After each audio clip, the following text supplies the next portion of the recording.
INA Podcast.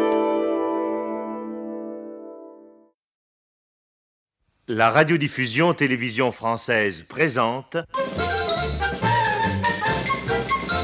Les aventures de Tintin d'après Hergé, feuilleton de Nicole Strauss et Jacques Langeais, musique originale de Vincent Vial, réalisation Jean-Jacques Vierne. Ce soir, les 7 boules de cristal. Premier épisode.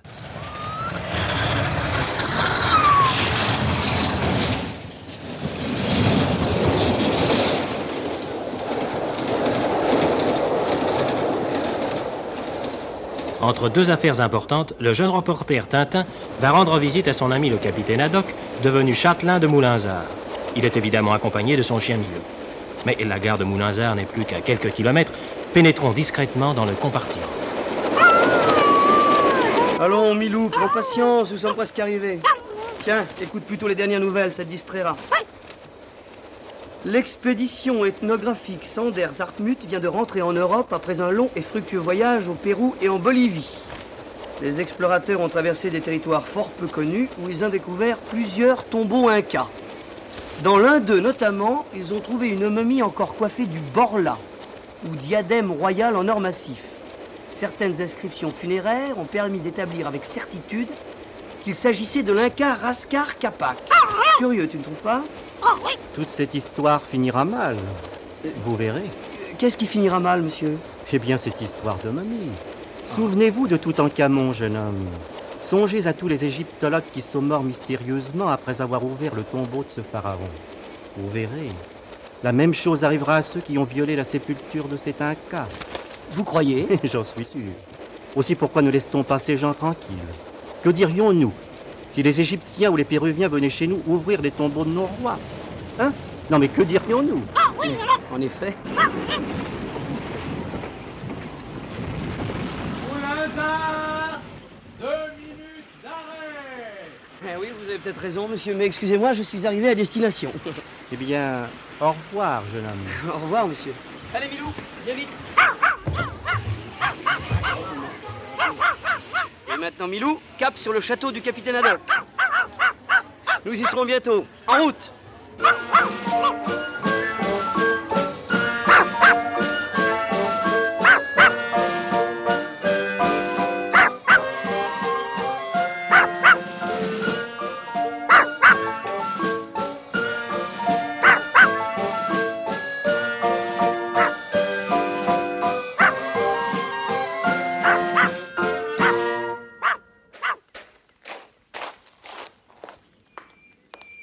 Eh bien, nous y sommes, Milou. Oui. Ah, le perron a belle allure, hein ? Oui. Et tâche de ne pas faire de sottises, Milou, quand nous serons les hôtes du capitaine. Oui, je te connais.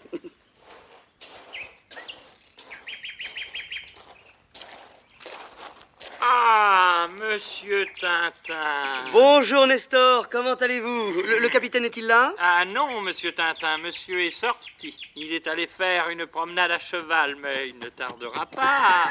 Ah, tenez, voilà déjà son cheval. Mais... Oui, il arrive souvent le premier. C'est un ancien cheval de course, n'est-ce pas ? Ah. Alors, oh, mais voilà, monsieur. Monsieur a encore cassé son monocle. Mais il se tient les reins, il s'est peut-être fait mal. Je vais à sa rencontre. Bonjour, capitaine. Tintin. Bonjour. Parole d'honneur, je ne vous avais pas vu. Vous vous êtes fait mal, capitaine ? Non, je sais tomber, heureusement. Mais dites-moi, Tintin, quel bon vent vous amène ? Oh, j'étais venu simplement vous dire bonjour, à vous et à notre ami Monsieur Tournesol. Comment va-t-il ? Oh, fort bien. Tenez, le voilà justement, son pendule entre le pouce et l'index. Comme vous voyez, il est toujours passionné de radiesthésie. Le cher homme est persuadé qu'il y a un tombeau mérovingien dans les environs, et il s'est mis en tête de le découvrir. Bonjour, Monsieur Tournesol. Hein ? Qui m'appelle ? Oh, mais c'est notre ami Tintin. Oh, quelle bonne surprise. Bonjour, monsieur Tournesol. Oh, vous allez nous rester quelques jours, j'espère. Ah non, hélas non, il faut que je sois rentré ce soir. Ah non, tant mieux, tant mieux. Vous pourriez voir combien cela me fait plaisir. Pardon? Oui. Ah non, à tout à l'heure. Hein? Je continue mes recherches, moi. C'est ça. Allez, mon bon ami. Laissons-le à ses études, ce cher vieil ami. Et allons prendre un cocktail. Tiens. Avec joie. Et à propos de cocktail, j'y songe. Oui? Suivez-moi, je vais vous montrer quelque chose d'extraordinaire. Venez vite. Eh bien, je vous suis.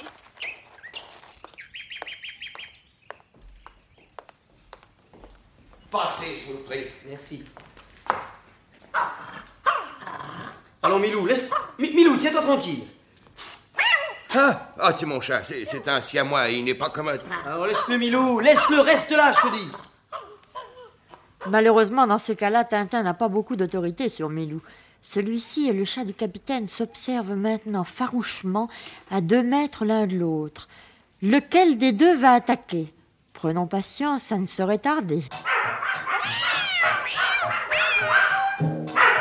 Milou, ici, veux-tu... Et nous n'y pouvons rien maintenant. Laissons-les régler leur compte.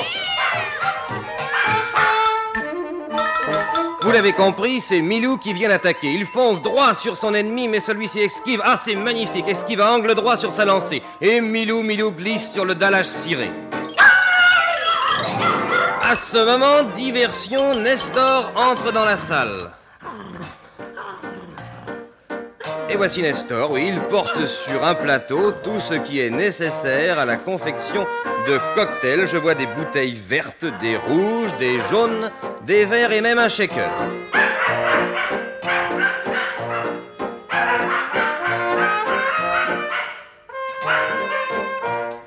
Mais Milou reprend l'attaque et maintenant il s'égare malencontreusement dans les jambes de Nestor qui lui écrase le bout d'une patte. Il manque de laisser choir son plateau, les bouteilles s'entrechoquent mais restent debout. Milou repart et c'est une ronde qui commence. Le combat est merveilleux, le chien poursuivant le chat autour de Nestor et maintenant le cercle se rétrécit. Nestor lève une jambe pour sortir de ce cercle infernal. C'est le moment que choisit Milou pour sauter sur le chat. Il se cogne dans la jambe levée, ce qui déséquilibre le serviteur du capitaine. Nestor part en avant comme s'il avait manqué une marche. Le plateau et les bouteilles prennent une inclinaison inquiétante et Nestor, contre son gré, commence une sorte de petit ballet dont il serait la danseuse étoile. C'est très joli à voir. Il prend appui sur un pied pour rétablir l'équilibre, n'y parvient pas, fait un grand écart et glisse à son tour, part en arrière, se cambre, son plateau revenu à l'horizontale. Nestor va faire un saut périlleux arrière. Non, il se reçoit, ah c'est très beau, il se reçoit sur la main gauche, la droite dressée et tenant toujours le plateau en équilibre. Ses pieds qui un instant avaient quitté le sol retombent maintenant bruyamment sur le dallage. Enfin le tout s'immobilise. Nestor transpire, mais a la satisfaction de voir ses bouteilles et ses verres intacts. Bravo, Nestor! Bravo, vous avez été magnifique! Oh, monsieur... Un véritable acrobate, Nestor, bravo. Et c'est de là qu'il ne veut pas finir.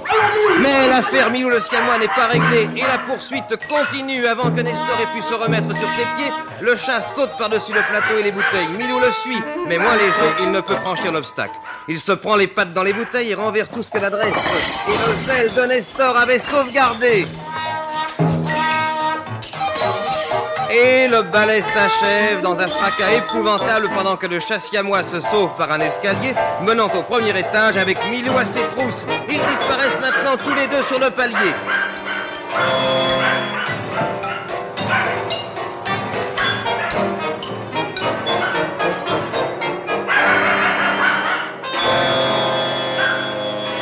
Oh là là, il se passe maintenant quelque chose au-dessus de moi. Je regarde, eh oui, c'est le pauvre Milou qui redescend l'oreille basse et la paupière meurtrie. Il se réfugie auprès de son maître, mais le maître Tintin n'a pas l'air content du tout. Tant pis pour toi, tu n'avais qu'à le laisser tranquille. Regarde, misérable, regarde le beau travail que tu as fait. Oh, laissez-le donc, Tintin. Et suivez-moi plutôt. Vous allez assister à une chose inouïe. Vraiment? Vous allez voir. Venez. Qu'est-ce que le capitaine Haddock veut montrer à son ami Tintin? Nous l'apprendrons bientôt. Ça et d'autres choses encore.